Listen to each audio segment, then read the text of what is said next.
आपकी bowling action को लेके काफी प्रॉब्लम है, आप क्या कर लेते थे ऐसे वो कौन सा हाथ घुमाते थे? एक्चुअली मैं आपको बताऊं, मेरा ये बाजू टूटा हुआ है। अगर आप कैमरा अगर देख सके तो ये देखें, ये सामने से हड्डी निकली। Yes yes yes yes. ये अब मेरा बाजू ये सीधा है। हाँ, ये इतना ही सीधा। तो हाथ दिया कहाँ था? तो तोड़ दिया था ऐसे, ये आपस की बात है मतलब। ये मेरे साथ बचपन में हुआ था और ये हड्डी फ्री हो गई थी। ये देखें, ये अंदर चली गई। Oh yes.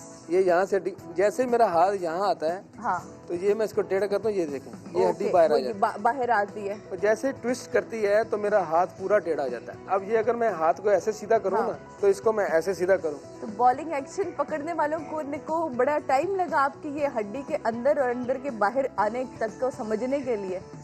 कितने टेस्ट, कितनी चीजों से आप गुजरे और काफी सफर किया आपने इस चीज को लेकर? मैंने 500 आउट किए हैं इंटरनेशनल, और 500 आउट करने के बाद अगर आईसीसी 5, 6, 7 साल मुझे खेलने के बाद उनको याद आया कि ये बंदा तो नीचे ही नहीं आ रहा है, आउट पे आउट कर रहा है, तो इसको किसी तरीके से उन्होंने आईसीसी के रूल्स एंड रेगुलेशन पे मेडिकल कंडीशन का एक लॉ होता है, उसको ख़त्म कर दिया। जो मेडिकल कंडीशन का लॉ मेरे ऊपर लागू था, उससे पहले भी मेरा टेस्ट हुआ था, उसमें भी मैं 15 डिग्री पे नहीं था, उस पर भी मैं ओवर था, और उस मेडिकल कंडीशन की वजह से जो मेरे हाथ में मसला है उन्होंने वो मुझे क्लियर किया था। हाँ जी, वो क्लियर किया। और उसके बाद दोबारा जो ये टेस्ट हुआ है, और उसके बाद इन्होंने, जब मैं टेस्ट देने गया, उन्होंने कहा जी कि आपका जो मेडिकल लॉ है ना, वो ख़त्म हो गया।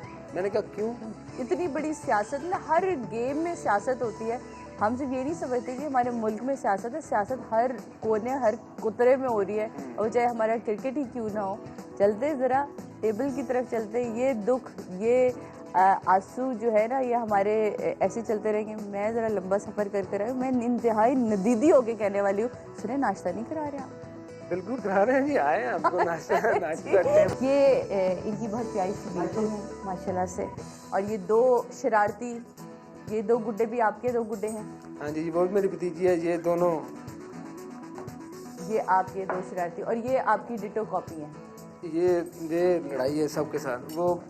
वो प्लेयर नहीं है, ये प्लेयर है। वो प्लेयर है। तो सच सच बताना, कैसे अभी डैडी कैसे? बहुत अच्छे हैं। चलो, ये तो सिखाया हुआ जवाब होता है, बहुत अच्छे हैं। अच्छा, ज़्यादा अम्मी अच्छी हैं, अब्बू अच्छे हैं? पापा। अम्मी देख रही है ये शो, अगली फरमाइश अभी पूरी नहीं करेंगी, कह दिया है पापा ज़्यादा अच्छे हैं। दोनों ही अच्छे हैं। नो, ये तो अभी पहले सच बोला है आदमी। दोनों अच्छे। पहले फिर क्यों कहा पापा ज़्यादा अच्छे? पापा घुमाते हैं। पापा घुमाते हैं बेटा, पापा वो वाला भी घुमा देते हैं, वो तुम लोगों को समझ नहीं आता असल में। छोटे भाई हमारे साथ मौजूद हैं, तो हम चाहेंगे उनसे भी बात करेंगे, माइक आप उन तक पहुंचाएं ताकि हम उनसे भी बात करें। अस्सलाम वालेकुम जी। वालेकुम अस्सलाम। ये मुझे बताएंगे भाई, इतना फिट है तो आपने क्यों अपने आप को बिजनेसमैन बना के ऐसा छोड़ दिया है? सबसे पहले बहुत ही इंतहाई तनकीदी सा सवाल मैंने आपसे किया है। असल में इनकी फजीक और हमारी फजीक में फ़र्क है। ये मैं मान ही नहीं सकती। भाई पे कोई रोक शोक नहीं चलता है, भाई को नहीं ग्राउंड में घुमाते हैं, आप भाई से नहीं कहते कि 2 चक्कर तो आप भी लगा कर आए? अभी मैं आपको ये यहाँ से एक मेरे ऊपर कमरे में एक जिम है, वो मैंने जिम इसके लिए बनाया, स्पेशल मेरे लिए वो जिम बनाया। और जिम को फिर आपने लॉक कर दिया ना? बनाया भाई ने आपकी मोहब्बत में, और आपने जिम को लॉक कर दिया। दरअसल आराम पस्तों के लिए ना जिम बहुत मुश्किल है यार, ये कैसी बात है? तो जिस घर में ऐसा भाई मौजूद है वैसी मुश्किल नहीं हो सकती। मैंने इनकी हर मुश्किल की कोशिश की है कि इनका हल लेके आऊँ कुछ ना कुछ, और इन्होंने कहा यार मैं ग्राउंड में नहीं जा सकता। अच्छा, मैं ग्राउंड कर ले है, ग्राउंड कर आ जाऊंगी। और इसके लिए मैंने ये गार्डन, मैंने कहा वॉक किया करो अर्ली मॉर्निंग, मतलब ये नमाज पढ़ के आते हैं, बिल्कुल आके ये गेट से ऊपर एक इस तरफ जाता रास्ता, एक इस तरफ, ये इस तरफ वाला लेते हैं, वो मुश्किल है थोड़ा क्योंकि वो सीढ़ियाँ चढ़ के ऊपर जाके जिम में जाना होता है। अच्छा, जब टूर्स पे जाते हैं बड़े मज़े के वाक़यात होते हैं, क्योंकि मेरी काफ़ी दोस्ती रही, अकरम से बहुत अच्छी दोस्ती है, खान साहब से बड़ी दफ़ा मुलाकात हुई, तो उनके पुराने किस्से सुन के मैं तो हंस के लोट पोट हो जाती हूँ। कोई ऐसा वाक़या जो आपको याद पड़ता हो जिसमें मतलब कंट्रोल ही ना हो कि ये कैसे हो सकता है? बहुत सारे ऐसे हैं। इसमें एक दफ़ा हम बांग्लादेश में मैच खेल रहे थे, मैंने ना वो इंग्लैंड के खिलाफ एक नई वैरायटी मैंने शुरू की थी कि ये तीसरा है। एक्चुअली वो वैरायटी नहीं थी, हमने उनको थोड़ा बेवकूफ़ बनाने के लिए ना मैंने थोड़ी देर पहले टूर्नामेंट से ना उनको छोड़ दिया था कि हम ये करेंगे, मैं ये करूँगा। उनको साइकोलॉजिस्ट जो ना साइकोलॉजिकली साइकोलॉजिकली उनको मैंने ना तो वो देने के लिए ना वो एक दफ़ा शाइन मोहन ने भी किया था उनके साथ, तो उसमें बड़ा कामयाब हुआ था और मैं भी कामयाब हुआ था। और वही वैरायटी सेम मैंने करने के लिए मिसबा को बांग्लादेश में कहा, एक मैच हो रहा था कि मैं मिसबा यार मैं तीसरा करने लगा हूँ, तो मेरी तरफ देख के कहता फिल्टरों को तो सीधे जो चौका बजने लगा तो मैं और मुझे उसी बॉल पे एग्जैक्ट चौका लग गया और मैं ग्राउंड में सबसे लड़ रहा हूँ और सारे खड़े हो गए ना बुला के पास, उसने पास बुलाए सारे बुला के मेरे ऊपर हंस रहे थे सारे। मुझे बड़ा मैंने कहा यार ये क्या है, ये वो कुछ चीजें होती है जो हम टीवी पे देख रहे होते हैं लेकिन हमें पता नहीं होता कि अच्छा। और हम सब मेरे पास ये कोई मीटिंग शीटिंग हो रही है, ये कोई ना अगली बॉल की मीटिंग हो रही है कि नहीं यार अब ऐसे नहीं ऐसा कर लेना, तो वो असल में ये तो हंसी मजाक जोक सब चल रहे होते हैं। एक्चुअली मैं बिलोंग टू फैसलाबाद और फैसलाबाद में ये स्टेज ड्रामे वगैरह जुगते ना हो तो वो फैसलाबादी का वो उस वजह से मैं टीम का एक दिल होता था ना, वो था कि जब कभी कोई मुश्किल आती थी ना प्रॉब्लम, तो मुझे कहते थे यार टीम थोड़ी टेंस, थोड़ा इनको थोड़ा हंसाओ। तो कोच भी मुझे बुला के यही कहता था कि यार थोड़ा सा इनको ज़रा सीधे करो। मैं फिर वो क्योंकि मैंने मीटिंग में कहा होता था कि कोई भी सईद अजमल की बात पे गुस्सा नहीं करेगा ड्रेसिंग रूम में, और जो कहा जा रहा है वो हमारी मर्जी से कहा जा रहा है।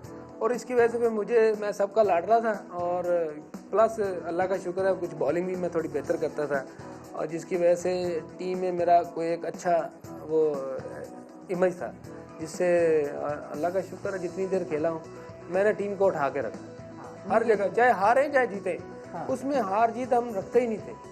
और ये था कि उसके बाद शाम को कमरे में बुला के हम बड़े गप्पे लगाते थे, खुश होते थे, एक दूसरे पे चाय पिलाता था। और मेरी एक अच्छी आदत ये थी कि मैं घर से अपनी टीम के बंदों के लिए चाय और बिस्किट वगैरह सारे कुकीज़ लेके जाता था। एक सवाल, जब आप क्रिकेट नहीं खेलते थे, डोमेस्टिक भी नहीं खेलते थे, पाकिस्तानी टीम की तरफ से भी नहीं खेलते थे, आप जब खुद एक एज अ व्यूअर मैच देखा करते थे, इमरान खान का, जावेद मियादाद का, ये इन पुराने लोगों का, जब आप मैच देखा करते सच सच बताइएगा, जब हमारी टीम डाउन होती थी तो दिल यही कहता था ना बिग गए ने, इन्होंने गलत किया है, आज ये हो गए, ये सब होता था या नहीं? नेचुरली ये फीलिंग आती थी या नहीं आती? एक्चुअली होता तो था, बट ये है कि मैं छोटी ऐसे क्रिकेट खेलता था और मुझे शुरू से शौक था। और मैं आपको एक बात बताऊँ सच, मुझे कभी भी पाकिस्तान खेलने का शौक ही नहीं। पहली दफ़ा जब इन्होंने इंटरनेशनली खेला, क्या फीलिंग थी, क्या जज्बात थे, कैसा महसूस किया था, ये सब कुछ जानेंगे हम।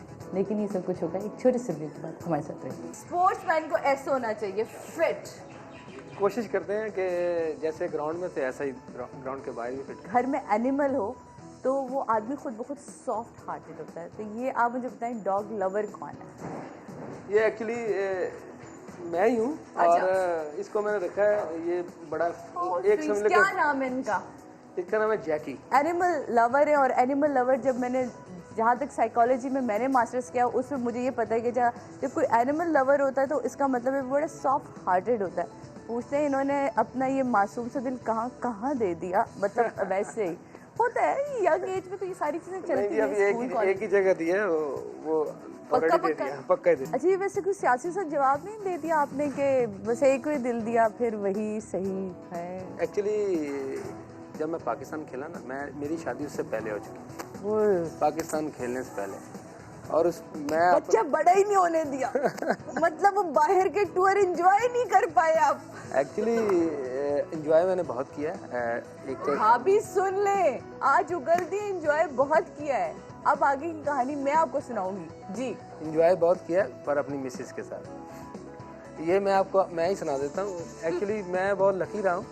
जब मेरी शादी हुई तो अल्लाह ने मुझे बड़ी प्यारी सी बेटी दी पहले, तो उसके बाद जो कहते हैं ना कि टर्न ओवर हुआ तो बड़ा अच्छा रहा। और कहते बेटी नसीब बड़ा लेकर आती। बेशक और यही हुआ। और मैं खुशकिस्मत हूँ कि मुझे अल्लाह ने इतनी प्यारी वाइफ दी और मेरी फैमिली बड़ी अच्छी है और हैप्पी है, मेरे साथ कंप्रोमाइज़ भी करती है, क्योंकि उनको पता है कि मैं टूर पे रहता हूँ, ज़्यादातर बाहर रहता था और बच्चों का जाहिर बात है बच्चे हैं, बच्चों का ख्याल भी रखना है। तो मिसिज़ ने ये पूरा अच्छे तरीके से घर का निभाया और मैंने बाहर से, और अल्लाह का शुक्र है अभी भी बड़े खुश हैं, हैप्पी हैं। हमारी दुआ है कि आप हमेशा खुश रहें भाई, इसी तरह हंसते मुस्कुराते रहें। अच्छा, दो चीज़ें मेरा हमेशा से एक था कि मैं जब भी कभी आपसे मुलाकात होगी तो मैं आपको पूछूंगी